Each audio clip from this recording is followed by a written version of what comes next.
Hello friends, welcome to my channel. ನಾನಂತೂ ತುಂಬ ಚೆನ್ನಾಗಿದ್ದೀನಿ. ನೀವು ಹೇಗಿದ್ದೀರಾ? ನಾನಿವತ್ತು ಲೋಟಸ್ ಹೂವಿಂದ ಬೆಳ್ಳಿ ತಟ್ಟೆಗೆ ತಂಬಿಟ್ಟಿನ ಆರತಿಗೆ ಹೇಗೆ ಅಲಂಕಾರ ಮಾಡೋದು ಅಂತ ತೋರಿಸ್ತಿದ್ದೀನಿ. ಈಗಾಗಲೇ ನನ್ನ ಚಾನಲಲ್ಲಿ ಮಲ್ಲಿಗೆ, ಸುಗಂಧರಾಜ, ಸೇವಂತಿಗೆ ಹೂವು, ಕಲರ್ ಸೇವಂತಿಗೆ ಹೂವು, ಕನಕಾಂಬರ ಮತ್ತು ಸುಗಂಧರಾಜ ಅಲಂಕಾರಗಳು ನನ್ನ ಚಾನಲಲ್ಲಿದೆ. ನಿಮ್ಗೆ ಯಾವ್ದು ಬೇಕೋ ಅದನ್ನು ನೀವು ಮಾಡ್ಕೊಳ್ಳಿ. ನಾನಿವತ್ತು ಲೋಟಸ್ದು ಬೆಳ್ಳಿ ತಟ್ಟೆಗೆ ಹೇಗೆ ಅಲಂಕಾರ ಮಾಡೋದು ಅಂತ ತೋರಿಸ್ತಾ ಇದ್ದೀನಿ. ನೋಡಿ, ಫೈನಲ್ ಲುಕ್ ಹೀಗೆ ಬರುತ್ತೆ. ತುಂಬಾ ಚೆನ್ನಾಗಿ ಕಾಣುತ್ತೆ. ಹೇಗೆ ಮಾಡೋದು ಅಂತ ತೋರಿಸ್ತೀನಿ ಬನ್ನಿ. ಹೀಗೆ ಲೋಟಸ್ ಫ್ಲವರ್ನ ಪೆಟಲ್ಸ್ನೆಲ್ಲ ಮಡ್ಚ್ಕೋಬೇಕು. ಅರ್ಧ ಫೋಲ್ಡ್ ಮಾಡಿ ಟ್ರಯಾಂಗಲ್ ಶೇಪಲ್ಲಿ ಮಡ್ಚ್ಕೋಬೇಕು. ಅಕಸ್ಮಾತ್ ನಿಮ್ಗೆ ಯಾವುದಾದ್ರೂ ಹೂವು ಅವೈಲಬಲ್ ಇದ್ದು ಅದನ್ನು ಹೇಗೆ ಮಾಡೋದು ಅಂತ ನೀವು ಕಮೆಂಟಲ್ಲಿ ತಿಳಿಸಿದರೆ ನಾನು ಆ ಅಲಂಕಾರನ ಮಾಡಿ ತೋರಿಸ್ತೀನಿ.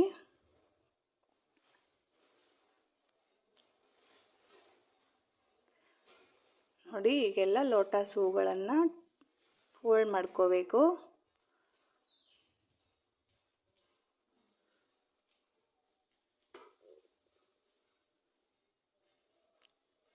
ಇದು ತುಂಬ ಈಸಿ ಇದೆ ಮಾಡೋದು. ಲೋಟಸ್ ಹೂಗಳನ್ನು ಪೆಟಲ್ಸ್ನ ಫೋಲ್ಡ್ ಆನ್ ಮಾಡಿಕೊಂಡ್ರೆ ತುಂಬ ಈಸಿ ಮಾಡೋದು. ತುಂಬಾ ಚೆನ್ನಾಗೂ ಈಸಿಯಾಗಿರುತ್ತೆ ಮತ್ತು ನೋಡೋದಕ್ಕೂ ತುಂಬಾ ಚೆನ್ನಾಗಿ ಕಾಣುತ್ತೆ.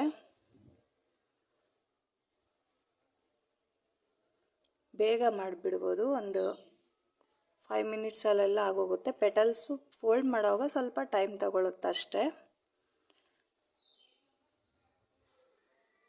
ನೋಡಿ, ಮಾಡಿದಾದ್ಮೇಲೆ ಈ ಥರ ಕಾಣುತ್ತೆ ಹೂವು.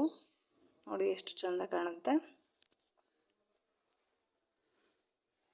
ಈಗ ಬೆಳ್ಳಿ ತಟ್ಟೆಗೆ ಹೇಗೆ ಅಲಂಕಾರ ಮಾಡೋದು ಅಂತ ತೋರಿಸ್ತೀನಿ. ಸೈಪ್ರಸ್ ತಗೊಂಡಿದ್ದೀನಿ.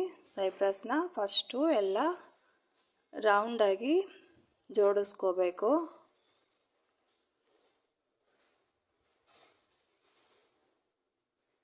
ಈ ರೀತಿ ಜೋಡಿಸ್ಕೊಂಡಾದ್ಮೇಲೆ ಮಧ್ಯದಲ್ಲಿ ಬಟ್ಲಿಟ್ಕೋಬೇಕು. ಇದು ನೋಡೋದಕ್ಕೆ ಈಸಿಯಾಗಿದ್ರು ತುಂಬ ಚೆನ್ನಾಗಿ ಕಾಣುತ್ತೆ. ತುಂಬ ಲುಕ್ ಬರುತ್ತೆ ಇದು.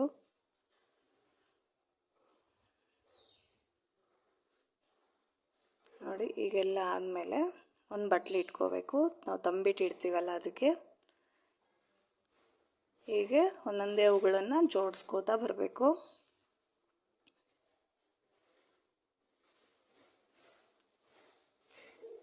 ತೊಟ್ಟು ಬಿಡಿಸ್ಬಿಡ್ಬೇಕು ಹೂವಿಂದು.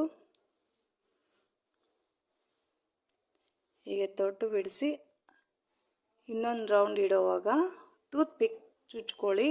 ಅದರದ್ದೇ ಕಡ್ಡಿಗಿದ್ರೆ ಅದು ಅಷ್ಟು ಸ್ಟಿಫಾಗಿ ನಿಲ್ಲಲ್ಲ, ಅದು ಬಗ್ತಾ ಇರುತ್ತೆ. ಅದಕ್ಕೆ ಟೂತ್ ಪಿಕ್ನ ಚುಚ್ಚಿ ಚೆನ್ನಾಗಿ ನಿಂತ್ಕೊಳ್ಳುತ್ತೆ. ನೋಡೋದಕ್ಕೂ ಚೆನ್ನಾಗಿ ಕಾಣುತ್ತೆ. ಅದರದ್ದೇ ತೊಟ್ಟಾದರೆ ಅಷ್ಟು ಸ್ಟಿಫಾಗಿ ಕಾಣಲ್ಲ, ಬಗ್ಕೊಳ್ಳುತ್ತೆ, ಜಾರ್ತಾ ಇರುತ್ತೆ. ಟೂತ್ ಪಿಕ್ ಇಟ್ಟರೆ ಸ್ಟಿಫಾಗಿ ನಿಂತ್ಕೊಳ್ಳುತ್ತೆ. ನೋಡಿ ಎಷ್ಟು ಚೆಂದ ಇದೆ ಅಂತ.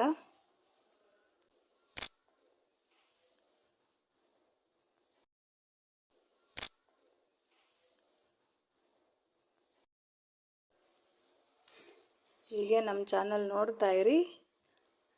ಲೈಕ್ ಮಾಡಿ, ಶೇರ್ ಮಾಡಿ, ಸಬ್ಸ್ಕ್ರೈಬ್ ಮಾಡ್ಕೊಳ್ಳಿ. Thanks for watching.